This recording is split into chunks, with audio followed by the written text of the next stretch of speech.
Hello and welcome to the campus in Quinta del Lago. Well, the good news for the Irish rugby team is that the wind and the rain that had battered the country earlier in the week has eased for now. The bad news, of course, if you're coming on your holidays to the Algarve over the next week, that another storm is unfortunately on its way. By that stage, Ireland will have headed to Paris. The plan is they're going to head tomorrow afternoon after another training session here. The players are just in the gym at the moment. Then they're going to take to the pitch for a training session. Tadhg Furlong appears to be togged out and is going to take some part in the training session at least, which is obviously massive news. There had been some doubts over the Leinster tight head prop, which is the last thing Andy Farrell needed, really, considering the issues he has on the loose head side of the scrum. Tadhg Byrne is also here as well. My understanding is that Tadhg Byrne had gone back to Ireland for personal reasons and missed yesterday's training session, but he is here now as well, which is obviously another boost. So I'll give you a recap on what's been going on over the last few days and what the next week looks like, because of course Ireland's Six Nations opener is on Thursday night in Paris, which kind of throws up different sort of logistical challenges. Ireland are obviously used to playing the majority of their Six Nations games on Saturdays. So the players had a day off on Friday. I think a lot of them were hoping to play golf, which couldn't happen because, of course, of the wind and the rain. It's actually really quiet around here. Lots of people come to play golf, but due to the weather, I think a lot of people have stayed at home. And like I said, the weather's only going to get worse next week.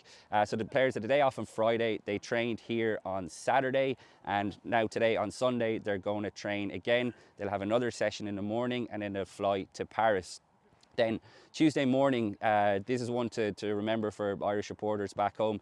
The team to play France is going to be officially named at 8 a.m. on Tuesday morning. So that's obviously quite different to the normal midday sort of afternoon Thursday team announcement that we have. So keep an eye out for that. Andy Farrell is going to hold a press conference then quite early in the morning on Tuesday.